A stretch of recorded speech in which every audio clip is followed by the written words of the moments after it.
We've got, say, the very first presenter of Tiswas. Say good morning to everyone, John Asher. Good morning, everyone. Bit of an unusual time we're living in now, but it's great to get back together like this. Gordon, you're big in my screen. Hello, John. Are you all right, mate? Yeah, good. It's just you and me now. Well, that's raised the standard a little, hasn't it? Well, it might have. It's half the IQ, anyway. Where's everybody else disappeared? Hi there. I'm here. Oh, you're there. Good. Okay, I'll leave it to you. Hi there, John. It's nice to talk to you. First thing I'd like to ask you is how it all started for you on Tiswas. How did it all start? Well, I'd gone up to audition for a show that went out in what was the then God slot on a Sunday evening, called Let's Celebrate, and they wanted 4 boy singer-dancers and 4 girl singer-dancers. And I got the gig, which was great. But I was in a musical at Drury Lane at the time, and they wouldn't release me from that contract to go and do that. So I was really quite disappointed about that. But then I got a phone call from a lady called Barbara Bradbury, who was Peter Harris's PA. Peter Harris, of course, was the producer of Tiswas. And she rang up and she said, Peter, loved your auditions for Let's Celebrate. Really sad you couldn't do the show. Do you like children? And obviously, do you like children? It's a bit like saying, can you ride horses on roller skates? The answer is always yes. So, of course, I love children. So, Peter would like you to come up and do an audition for a new show that we're thinking of putting on. So I made three trips up from London to ATV land. And I did 3 of the worst auditions possible. But for some reason unknown to me, they sort of thought this guy's got what we're looking for. God knows what they were looking for. And I got the gig, and we started off in the presentation studio of ATV in Birmingham. Now, I can't even say it. The presentation studio effectively consisted of a desk, a chair, and a robot-controlled camera. And that was it. And when Chris came in to do his 5-minute slot, I had to get out of the chair and he would sit in the chair, and then Trev would come in and do his sports spot, and I'd get out of the chair and he'd sit in the chair. And then, of course, the slapstick began because Pete Tomlinson came in on the second programme with a soda siphon and decided to drench me in that. And that, as they say, is how it all started. So what was the show like in those early days? What did it consist of? Was there a lot of mucking about with the cartoons and things like that? Well, I'll tell you what, you couldn't actually muck around much in a presentation studio. There was no room. I mean, it was a one-man studio. But the show consisted effectively of quizzes, of links, of cartoons, and then out of the last hour, about 55 minutes, was Tarzan. So that was really exciting. But the show went out, I mean, it would last at times for 2.5 hours. And the whole thing is, I mean, 2.5 hours is way too long, effectively, for one guy to front all the time, no matter how good he may be. And I really wasn't. So it was an interesting learning curve. And basically, there was some sort of industrial dispute went on, and we went off the air. And when we came back in a studio. And Chris and I did it kind of two-handed with Pete and Trev coming in to do odds and sods and items and everything. And that's really where it started to grow. So, John, I'd like to ask you, what are your standout memories from that time? Well, the standout memories are really the whole thing. It was the way it grew and it developed because there had never been a Saturday morning children's TV programme before that went out live on air. It was mainly old American cowboy films and Tarzan and all that sort of thing.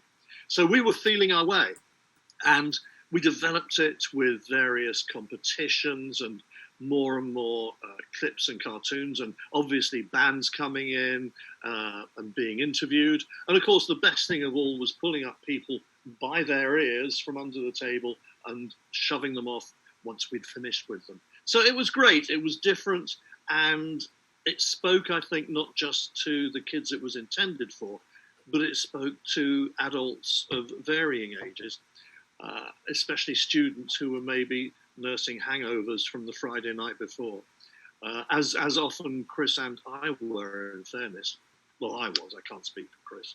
He's not here, but he was. Well, what was your relationship with him like on that show? It was great. I mean, in fact, we were supposed to be all getting back together, Chris, Pete and Trevor and myself, this last month. But obviously, coronavirus put the kibosh on that. So, no, we get on absolutely fine. And we were very different. I mean, Chris was the reporter at ATV Today, the local news programme, who did mainly the sort of zany, funny items. I was a theatre guy who had come up from doing an audition. So I was the outsider, and Chris was the staffer, along with Pete and Trev. So I was probably the most expensive one on board at that time, at probably 2 and 6pence a week. And it sort of grew from there. But saying that the programme wasn't recorded in those days, of course, is a complete fallacy. Every single programme was recorded. The problem was there was just the one tape. So as every single programme was recorded, it over-recorded over the previous week's show. So what would happen is we'd finish the show, we'd go to the bar, have a couple of drinks, bring them back to a green room, put the tape on and watch what we'd done, what works, what doesn't work. We'll do that again. We're not going to do that again. And that's the way you grow a show. Hello, here we are again, Saturday morning. Whoopee! And from me, it's good morning! Hey, right, I will dip my hand into the basket and pick out 3 cards. And here they are. Brilliant. And they're from, thank you, Peter, they're from Tina Sheriff, who's age 7 and comes from 6 Bell Lane, Bloxwich in Walsall. Promoting camera on children's television. So, we have a question on the Twitch chat. I have a memory of Peter Tomlinson swinging onto the set dressed as Tarzan just before the showing of an episode. Is this correct? From Lord of Cake. So, John. Absolutely. Oh, no, Pete regularly, we had a large rope suspended at the rear of the studio, and Pete used to regularly swing across dressed only in a sort of leopard print leotard. It was extremely attractive. I like that sort of thing. He was, of course, a lot younger then than he is now. I wouldn't expect him to do it now. But he did his Tarzan impression, which caused many children to have sleepless nights. So was there a sort of strange bond between you all as a result of that show? Because you're still meeting up now. Yes, absolutely. Oh, quite genuinely. I mean, I had a fairly big birthday some time ago, as we all do every 10 years. And Chris came along to that. Because of my sort of theatre world, we had lots of youngish people performing at my birthday party, and Chris was only due to sort of stay half an hour and ended up staying for the entire evening, and we just had a ball. It was lovely. Do you remember what the public reaction was like to the show when it started? I mean, it was a new thing. Well, we didn't really know to begin with because it was an on-off show. We had disputes with the unions. I mean, I got into terrible trouble once because a table needed moving, and being an obliging sort of chap, I picked it up and moved it. No, you do not do that. I got such a rollicking. I turned that down really nicely.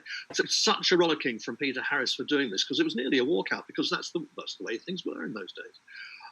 So we didn't really know at the time how well it was being received. And I think the first inkling we got that it may be catching on was really when the Birmingham Mail did a special colour.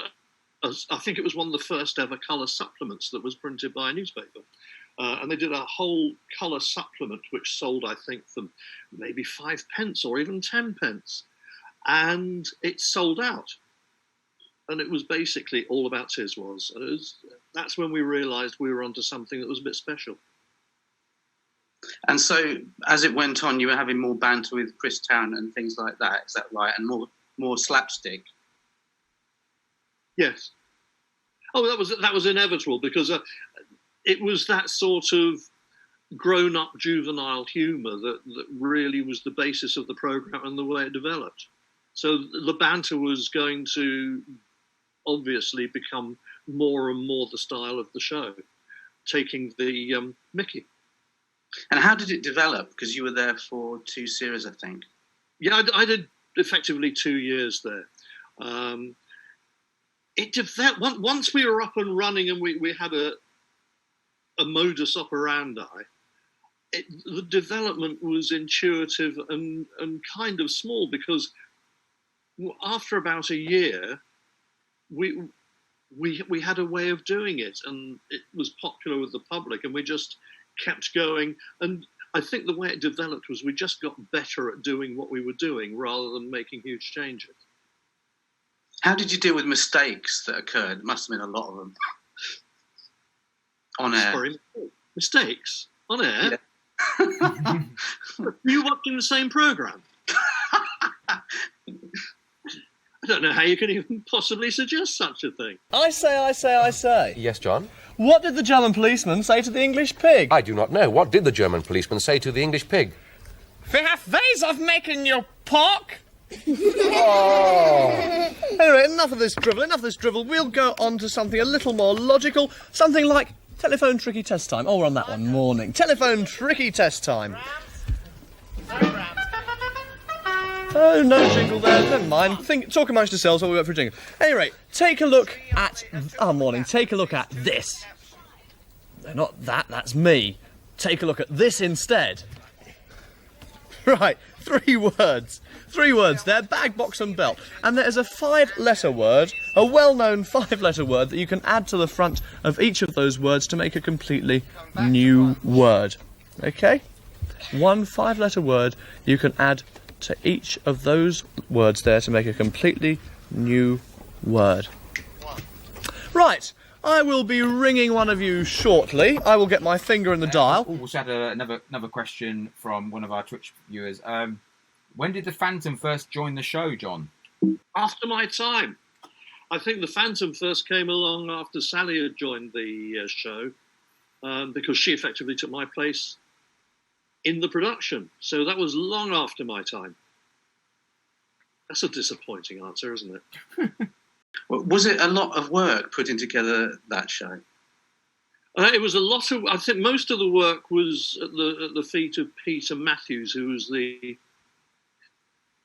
programme associate, I think was his title at the time.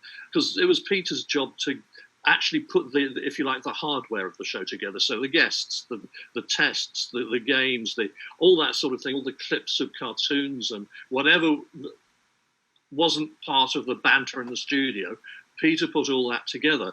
For the rest of, I mean, Chris and I just used to get together on Fridays at a production meeting, whereby we'd go through the running order, work out who was going to lead into what bits of banter were going to be scripted so that we knew what our cue lines were. And then obviously once we came out with a cue line, they would know to roll Telly-Sydney or VT. Very different from today. And of course, as a new boy to television when I joined, I didn't have a clue what they were talking about. I mean, why did VT need a 10-second lead in, and what was VT anyway? So, whereas of course kids today, because they are used to everything digital, it's far more within their normal compass of what they understand. And did you? It's gone very quiet. What? And in the end, you left the show. Can you talk about that a little bit? Yeah, basically my contract wasn't renewed, which was absolutely fair enough. I mean, that's the way it goes, isn't it, Gordon? Do you remember it as an enjoyable time of your life? Oh, I had an absolute ball. Can you think of more fun? I mean, I was meeting lots of new people all the time, meeting, in some cases, some quite famous people, which, you know, when you're 20-odd, is not a bad thing to do. But it was just... thinking of when you say that? Is there anyone in particular you're thinking of when you say that? Oh, I mean, for instance, we had Slade on. It's the first one that comes to mind. But it was actually just the buzz of doing live television. I have to tell you, I don't think there's anything like that for getting your adrenaline pumping around. It's a magical thing to be able to do, especially once you actually get to be reasonably competent at doing it. Whereas when I started, I was just completely incapable. But you learn as you go along. It's huge fun. And can you maybe give us a little summary of what happened after that? What you went on to do? Oh, good Lord! I had a record that rocketed up into the charts and then disappeared without a trace. And I decided that because I'd got married and become respectable, I really needed to get a proper job. So I joined IBM as a salesperson and spent a long time in sales, and then got back into doing community theatre and appearing, and then for the last 20 years I've done an awful lot of developing people and directing. There's a couple of questions here. I don't want to overload you. We'll just start from DRL 0206. John, Swap Shop started in 1976. Do you know what the reaction of the Tiswas people was to that being of a rival show?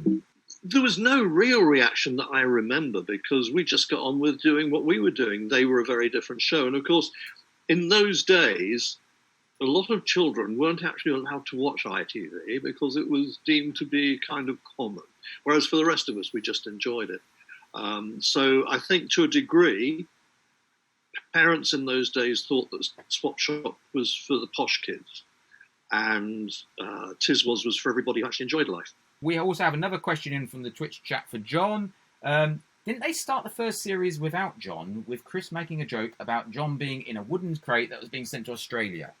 This may be a slightly more flaky memory. That's from Lord of Cake. No, I think, now, I'm not absolutely sure about this, but I think that was probably in a trailer for when we came back in 1976. Was it 76 or was it 75? I know it was so long ago. But I know that after we'd done... No, it might have been 75. We did the first lot, and then we had a summer break before we came back properly. And no, in fact, it was 74, because I did a link from Morecambe, because I was doing summer season in Morecambe. And the link came from Morecambe, which I did over the phone, and just played along with whatever we'd set up. It's a long time ago. Speaking of which, would you like to see another clip? This is one where you get flammed. I know someone in the Twitch chat wanted to see that. So this is... So you soak, what's her name? Something Palmer. I've forgotten her name. But let's just play this clip. The address, of course, to send the entries into, which is the usual one. It's Tiswas, ATV Land, Birmingham, B1 to JP. Oh, didn't he do that? And apparently you've got to stick the word tiger on the envelope, whether you're actually sending a... Don't stick a tiger on, just stick the word tiger on. It doesn't mean to say you're going to send a tiger. Talking about tigers, you know. Tigers, yes, Peter. I don't know anything about tigers. Do you, John? I don't know a thing, do you, Richard? Well, I don't really know a lot, no. Do you, Jane? I know a poem about a tiger. I suppose we're going to have to hear it, aren't we? Yes, it's a very famous poem, this one. Oh, it go goes, ahead then. Tiger, tiger, burning bright. Sorry, can't have any burning in the studio. I'm sorry, it was a good competition now. We can't have things like that going on. What was that? Oh, no! Can't have any burning in the studio. I'm terribly sorry. No burning in the studio. And whilst we've got no burning in the studio, we might as well have no Asher in the studio as well. So get off! Telling silly. Affected. Right, okay. So that was John there getting flammed, and we just go back to our Zoom chat. Ray's got a question for John. Yeah, John. Well, it's actually a two-parter because they do it in all the press briefings. So, I mean, in the first part, Can I just say, two-parters are extra. Do what? Two-parters are extra. Oh, fair enough then. Fair enough. It's in the post. Yeah, for the first part, how much of the modern Tiswas, like the Chrissy Wissy years, do we owe to those early ATVs? Because being a Londoner, I didn't get to see them. And part two of the question, what the heck is in those two large boxes behind you? Okay. The first one's more difficult to... I'll have to get the bodies out to show you, I suppose. What was the first question again? I mean, how much of the how much does it owe to you? How much does it owe to the little ATV show? I think probably quite a lot. It's difficult for me to say, but I mean, watching it, the main difference to me appeared to be budget. You know, as it went national, obviously the budget grew, but it didn't actually necessarily take a whole lot more to put it on. So you would get better guests, you'd have more people, you'd have better props. You could do small amounts on location where necessary. But other than that, I don't think it changed a huge amount other than just development. Scale. I mean, I've got to be honest, Tiswas is not a show that I'd ever thought would be described in terms of its budget. Well, there wasn't one. Like we are now. Nothing's changed. Seriously. Listen, I think, if I remember rightly, I was on about 35, 40 quid a week at the time. Right. And that was most of the budget for the show. Really? I kid you not. Seriously, that was kind of where we were. The two boxes behind me, we were going to have some local elections before all this coronavirus came up. And I was actually standing as a Lib Dem candidate for a new unitary council. And in those two boxes... The outgoing candidates. Wouldn't that be nice?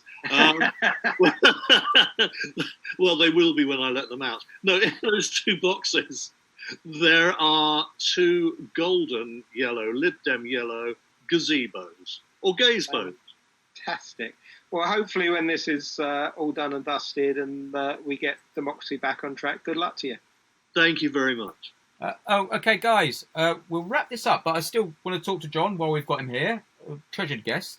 So Ray brought up the whole situation that we're in. So I do this with a lot of our guests now. Not to bring any bad vibes here, but John, how are you coping with this strange situation? On a personal level, I take it quite sanguinely. You know, it is, as the phrase goes, currently what it is. But no, I've already lost a couple of friends to coronavirus. I've got half a dozen other friends who are currently suffering with it. It's serious stuff. And I mean, whilst I know it cramps our style and what we do and the way we live our lives on a daily basis, I do genuinely believe we have no option but to follow government guidelines, especially with regard to this social distancing. So that's really a bit dull. I could be stood in front of Boris Johnson, if only, at a press briefing. But I seriously believe we've got to kind of do as we're told, because the people in charge, and by that I don't mean the politicians, I mean the medics, know their stuff, and we have to take their guidance. Absolutely. And just on a lighter note about this situation, you're a big fan of a certain football team. I know this because I follow you on Twitter. I'm going to ask you this question, and I'm 100% know the answer. I will buy you a drink if I'm wrong. The Premier League, I mean, if John Gorman was a presenter, we're going to have opposite answers, because he's a Liverpool fan. He's frozen. Are you frozen? Oh. I think you need to say that. Right. I've come up with a banner that says my internet is unstable. So it's not just me, it's my internet too. That usually goes away after a bit. We're doing better than last week. We're all relying on household broadband. It's not fantastic. And I know the BBC sent out a little gadget that gives you 6 times the amount of household broadband to all those haven't got news for you people last night. But anyway, what I'm trying to say is... Your question was, Pete, I didn't get the question. The question, yeah, I was rambling a bit there. I'll go off on the tangent now and again. I'm not a natural TV presenter. I'll leave that to you. But should the Premier League be restarted? As a Norwich City fan, bottom of the table at the moment, do you want to see that resumed or just abandoned and start it again? If I knew the answer to that, I'd probably be on the FA board. I don't think they've got a clue what to do.